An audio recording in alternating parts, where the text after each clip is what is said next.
Deepak, Excel ಅಲ್ಲಿ GST invoice ಹೇಗೆ ready ಮಾಡೋದು ತೋರಿಸಿ. First MRP trade discount minus ಮಾಡಬೇಕು.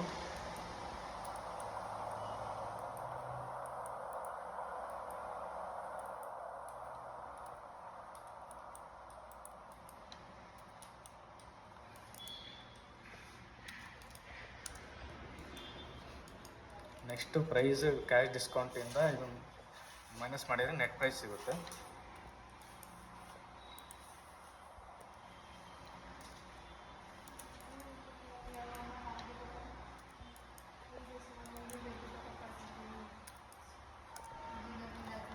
ನೆಕ್ಸ್ಟ್ ನೆಟ್ ಪ್ರೈಸ್ ಮತ್ತು GSTನ ಪ್ಲಸ್ ಮಾಡಿದರೆ ಟೋಟಲ್ ಇನ್ವಾಯ್ಸ್ ಪ್ರೈಸ್ ಸಿಗುತ್ತೆ.